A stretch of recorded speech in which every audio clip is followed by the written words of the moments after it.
Alhamdulillahirabbil alamin wa bihi nasta'in wa ala umuri dunya wa din wassalatu wassalamu ala sayyidina Muhammadin wa ala ali sayyidina Muhammad. Langsung saja di sini saya akan menjelaskan pengertian ruqyah tentang seputar ilmu ruqyah ya. Pengertian ruqyah secara etimologi yaitu ar-ruqyatu, bentuk jamak ar-ruqa yang artinya jampi. Mantra bisa dikatakan sebuah rampalan. Terkadang bermakna azimat atau azimah, jimat. Dalam lisanul Arab, ruqyah didefinisikan sebagai setiap jampi-jampi yang baik. Al-Fairuz Abadi berkata, yang bermaksud azimah adalah ruqyah. Imam Ibnu Al-Manzur mengatakan, kalau Ibnu Manzur, waruqyatu al-uddatu ma'rifatun wal jam'u ruqa wa taqulu taraqaituhu faraqani ruqyatun fahuwa raqin. Yuqalu, dan dikatakan raqa raqiyun ruqyatan wa ruqiyan idza awwadat manifatu fi udzatihi. Ruqyah adalah doa pelindungan. Jamak ruqa kita katakan aku meminta ruqyah dan ia meruqyahku, ia disebut raqi. Dikatakan peruqyah. Peruqyah dengan sesuatu jampi artinya adalah ia meminta perlindungan dan menghembuskan nafas dalam doanya. Secara istilah ruqyah adalah ia ad-du'a'u wa ta'widun bi qira'ati syai'in minal Qur'anil Karim wa asma'illahi wa sifatihi ma'al adiyatihi asyar'iyyati bil lisani al-arabiyyi aw ma yu'rafu ma'nahu ma'an nafasi li raf'il ilati wal marati aw li jami'il hajatil mukhtalifati. Jadi ruqyah menurut istilah adalah ruqyah yakni doa dan perlindungan atau penjagaan ya, dengan membaca ayat-ayat Al-Quran, nama-nama Allah, sifat-sifat Allah. Di samping doa-doa tersebut secara syar'i yang menggunakan bahasa Arab atau selain bahasa Arab yang diketahui maknanya disertai hembusan nafas untuk menghilangkan penderitaan, penyakit atau untuk semua macam hajat. Al-Hafidz Ibnu Hajar Asqalani mengatakan ar-ruqyatu kalamun yustasqa bihi min kulli 'aridin. Jadi Imam Hafidz Ibnu Hajar Asqalani mengatakan ruqyah adalah ucapan atau kalimat yang dibacakan untuk menyembuhkan segala macam penyakit. Dan dikatakan Imam At-Tibi mengatakan ma yurqa bihi minad du'a'i li talabi syifai. Doa apapun yang dibaca untuk kesembuhan.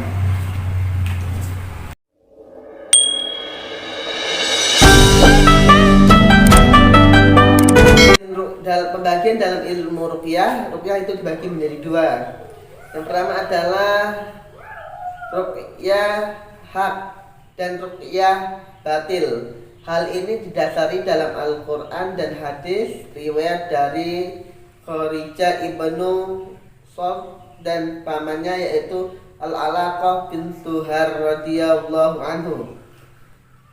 Bagaimana dikatakan annahu marra biqaumin fa'atauhu faqalu innaka ji'ta min indi hadzal rajuli bi khairin farikin lana hadzal rajulu fa'tuhu birrijalin maqtuhin fil qudi faraqahu bi ummil qur'ani salasa ayamin udwatan wa isyatan. Bahwasanya beliau melewati suatu kaum lalu mereka mendatangi beliau seraya berkata, engkau datang dengan kebaikan dari sini, orang itu yaitu Nabi Muhammad SAW, maka ruqyahlah untuk kami orang ini. Itu. Adapun ruqyah hak seperti satu meruqyah dengan kemuliaan atau sifat Allah atau asma Allah subhanahu wa ta'ala. Dua, dengan doa yang dianjurkan Rasulullah SAW. Ini adalah ruqyah hak ya. Ketiga, bahasa Arab atau bahasa daerah yang dapat dipahami maknanya. Sedangkan ruqyah batil adalah ruqyah yang dilarang oleh syariat Islam, seperti mantra atau lafaz yang tidak dipahami maknanya. Niku diharamke. Menyebut atau memanggil khodam jin. Terus menggunakan benda najis atau muntah najis. Keempat, merendahkan orang, merendahkan Allah, merendahkan Rasulullah serta para malaikat. Yang terakhir adalah memotong atau mencampur adukan Al-Quran dengan bahasa daerah. Itu yang dimaksudkan ruqyah batil yang dilarang oleh syariat Islam. Hukum ruqyah. Imam Al-Hafiz Ibnu Hajar Asqalani, ulama bermazhab Asy'ari, dalam kitab Fathul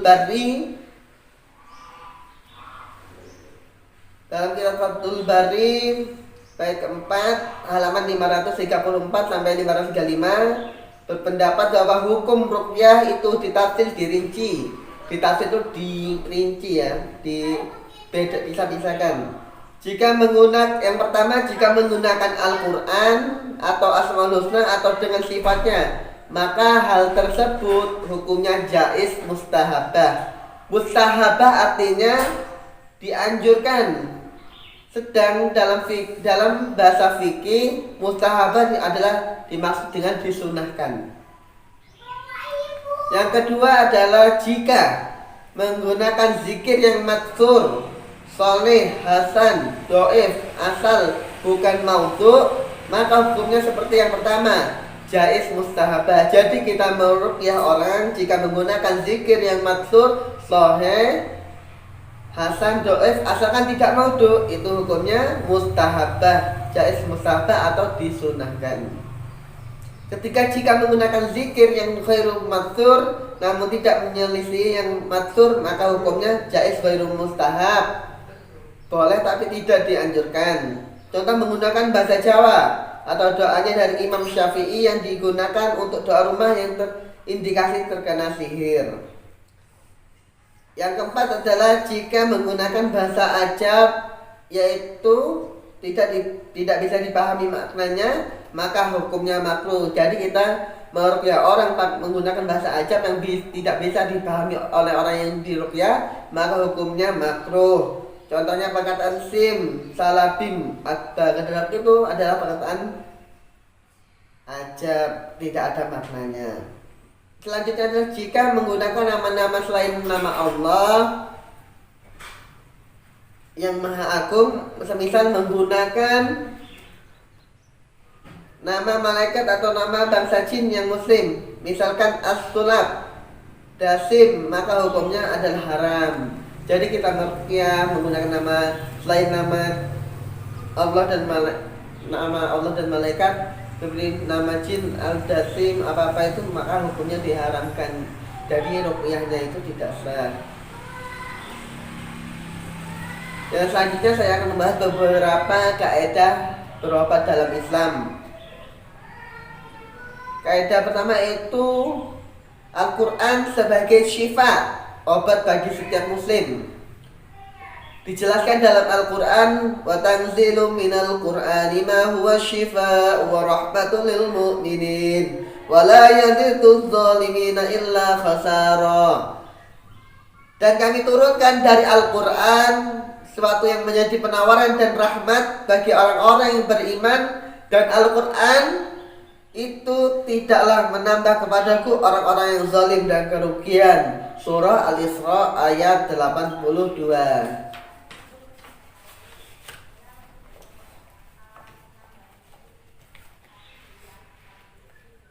Menurut Abu Bakar Al-Jaziri, huruf mim atau min pada ayat di atas berfungsi sebagai penjelas mendinah bagi huruf mausul ma. Jika tidak atau zaidah, Abu Bakar Jabil Al-Jaziri Aisaru At-Tafsiri li kalam Al-Ali Al-Kabir Kairo Dar Al-Hadis 2006 juz 2 halaman 249. Sementara itu Muhammad Sayyid Tantawi mengatakan bahwa huruf min pada ayat tersebut bukan untuk tab'id atau menunjukkan sebagian, melainkan al-jins atau jenis.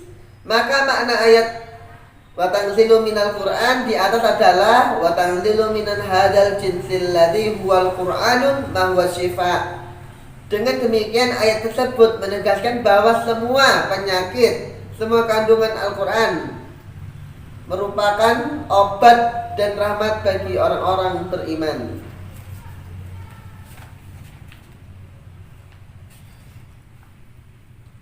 Yang kedua adalah Al-Quran obat pertama dan utama untuk makhluk yang sakit, bukan pengobatan alternatif.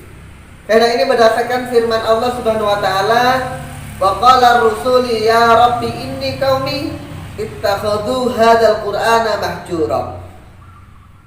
Berkatalah Rasul, ya Tuhanku, sesungguhnya kaumku menjadikan Al-Quran itu sesuatu yang tidak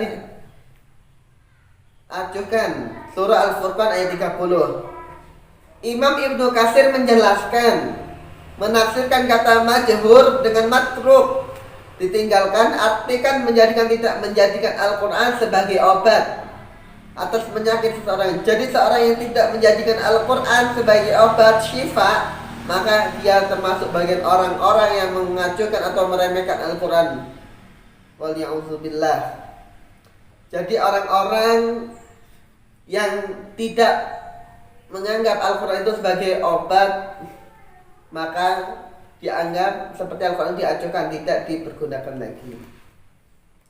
Yang ketiga adalah kesembuhan adalah hak prerogatif Allah Subhanahu wa taala semata, dan manusia dipertahankan untuk berobat. Firman Allah Subhanahu wa taala, wa idza maridatu fahuwa yashfin. Dan apabila aku sakit, dialah Allah yang menyembuhkanku. Surah Asyura ayat 26 sampai 80. Adapun berobat adalah merupakan perintah Allah Subhanahu wa taala. Dari Jabir bin Abdullah radhiyallahu anhu bahwa Rasulullah SAW bersabda, likulli da'in dawa, fa idza asabat dawa'ud dawa bar'a bi'idznillah azza wa jalla. Setiap penyakit pasti memiliki obat. Bila sembuh obat sesuai dengan penyakit, maka dia akan sembuh dengan seizin Allah Subhanahu wa taala.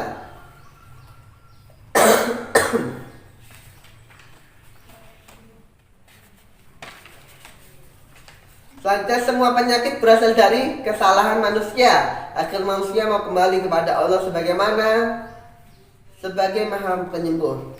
Firman Allah Subhanahu wa taala bersabda, "Zaharal fasadu fil barri wa bahri bima kasabat aydin nasi liyudhhiqahum ba'dalladzi 'amilu la'allahum yarja'un." Telah nampak kerusakan di darat dan di laut disebabkan karena perbuatan tangan manusia, supaya Allah merasakan kepada mereka kebahagiaan dari akibat perbuatan mereka, agar mereka kembali ke jalan yang benar. Surah Ar-Rum ayat 30 sampai 41. Yang selanjutnya, taubat sebagaimana sarana dalam melemahkan setan dan bala tentaranya. Jadi taubat itu bisa mengalahkan atau melemahkan setan dan bala tentaranya. Firman Allah Subhanahu wa taala, wa imma yanzaghannaka minasyaiton tanzighun fasta'id billah innahu samiun alim. Innal ladzina taqaw idza massahum ta'ifun minasyaitoni tadzakkaru fa idza hum mubsirun. Dan jika kamu ditimpa sesuatu godaan syaitan, maka berlindunglah kepada Allah dan baca a'udzubillahi minasyaitonir rajim. Sesungguhnya orang-orang yang bertakwa bila mereka ditimpa was-was dari syaitan, mereka ingat kepada Allah, maka ketika itu juga mereka terlihat kesalahannya. Surah Al-A'raf ayat 7 halaman 200 sampai 201. Selanjutnya adalah berikut cara-cara meruqyah penyakit fisik, jasmani, medis yang sering dipraktekkan. Impotensi. Bacalah surah Al-Baqarah ayat 164. Inna fi khalqis samawati wal ardi wa ikhtilafil laili wan nahar wa fulkil lati tajri fil bahri bima yanfa'un nas wa ma unzila Allahu minas sama'i min ma'in fahiya bil ardi ba'da mawtiha وبث فيها من كل دابة وتصرف الرياح والسحاب والمسخر بين السماء والأرض والآيات لقوم يعقلون. Ramuan herbal antara lain kemukus, jahe, madu, dan habatus sauda dicampur jadi satu, kemudian dibacakan ruqyah standar dan ayat di atas diulangi pada lafaz fahya bil ardi ba'da mautiha. Lalu dengan air itu dihidupkan bumi sesudah mati. Ini manfaat. Wassalamualaikum warahmatullahi wabarakatuh.